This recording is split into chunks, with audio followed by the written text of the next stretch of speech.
A receita de hoje talvez seja a mais pedida nas nossas redes sociais. É o pão de milho ou pão de fubá, que não leva trigo, nem açúcar, nem leite e nesta versão, nem gordura.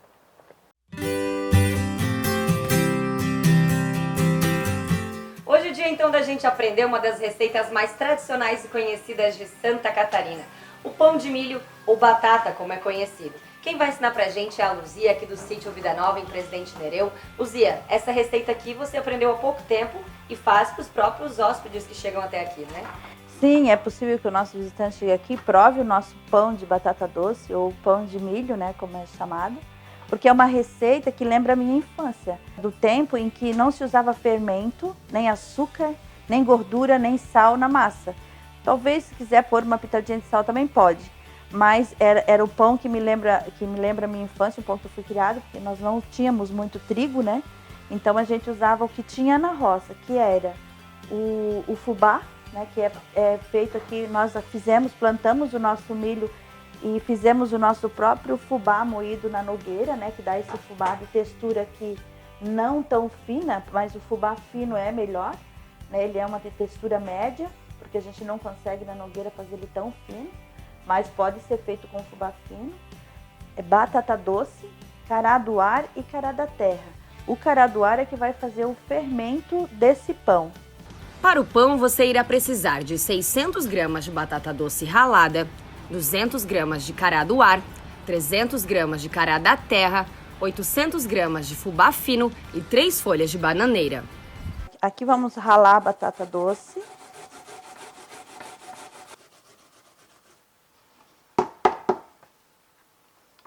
Aqui tem 500 ml então de água fervendo e nós vamos escaldar a batata doce.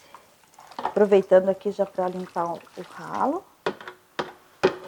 É água fervendo. Junto com essa água quente então aqui da batata, a gente vai colocar mais ou menos 50% do fubá, para ele ajudar a esfriar e ficar aqui junto com essa aguinha quente. Como ele é um fubazinho mais grosso, ele já vai ficando úmido e vai amolecendo. Agora, em outra vasilha, a gente vai ralar o cará. Pode ser ralado os dois carás juntos, o do ar e o da terra.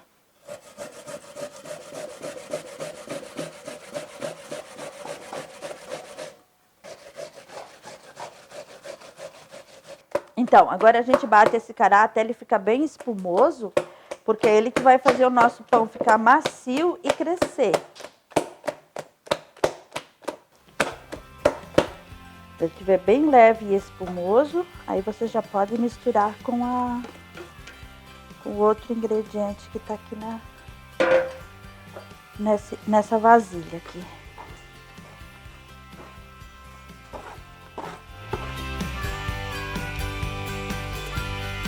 Agora vai o restante da farinha, do fubá, né? E vai mexendo aí. Já vamos mostrar o ponto que ele vai ficar, que você vai ver se ele tá bom.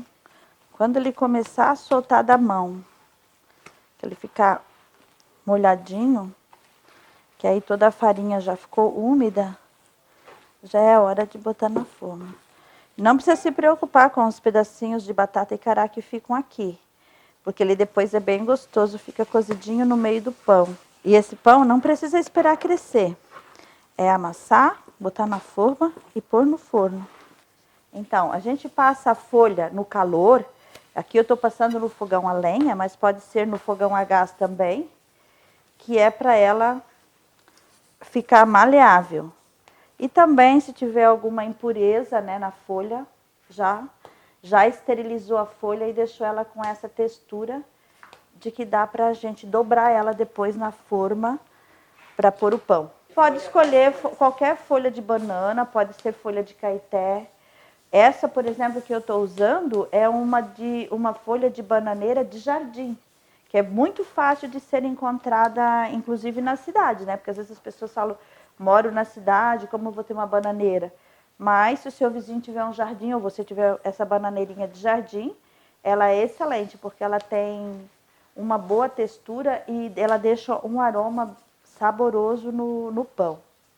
Então, depois de passar as folhas da bananeira ou do caeté, pelo calor, pode ser no fogão a lenha ou no fogão a gás, você pega a faca e tira desse jeitinho aqui, bem pertinho do caule da folha, que é para ela ir rasgando.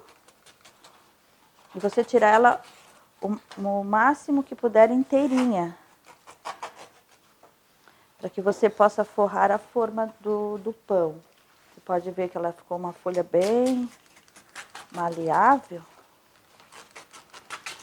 Será fácil de forrar a forma. E pode ser usado também para outros pães. Eu coloco sempre com essa parte que foi no fogo para baixo. E o direito da folha para cima. E vou fazendo a volta na forma. E quando ela ficar grandinha, você pode tirar um pedaço aqui. E depois forra o fundo dela com um pedaço só. Você já pode colocar a massa. Nesse caso, vão dar 2 pães. E você pode colocar bem até em cima da forma, porque ele vai apenas ficar com uma textura macia. É um pão que não vai crescer como o outro pão, de outros tipos de fermentação. Depois ele até encolhe um pouquinho, porque ele seca. E você pode deixar essas folhas, inclusive deixar o pão depois dentro das folhas. Aí é só pegar o pão e levar para o forno bem aquecido. Lembrando que o forno, no forno elétrico, você deve aquecer anteriormente a parte de cima do forno, para que ele asse em cima e embaixo. Mas é em torno de 1 hora no forno. Então, vamos preparar então o forno para colocar o pão.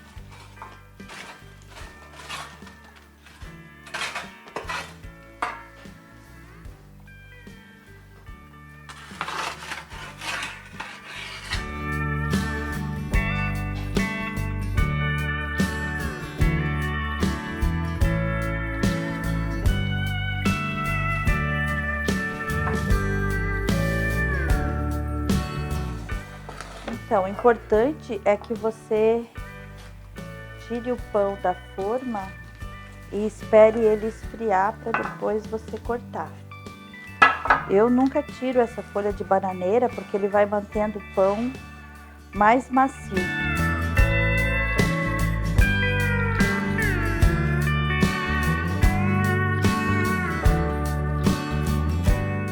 Nosso pão então ficou pronto e agora chegou a hora boa, né, Luzia? De provar para ver se ficou bom. Vamos lá. Será que a gente aprova tanto quanto os hóspedes aqui do sítio? Vamos ver. Ele fica bom com doce, né? Que a gente costuma com mel, com a queiximia, que é o queijinho com nata, e também com linguiça. Preferência do cliente, né? Do cliente. Vamos ver então. Vamos lá. Combinação perfeita, vamos ver. Maravilhoso. E como ficou a textura? Super Macia, não é? macia, né? Não dá para acreditar que não tem fica, fermento nem gordura, não é? Não fica nem então. doce, nem salgado, fica Então. perfeito.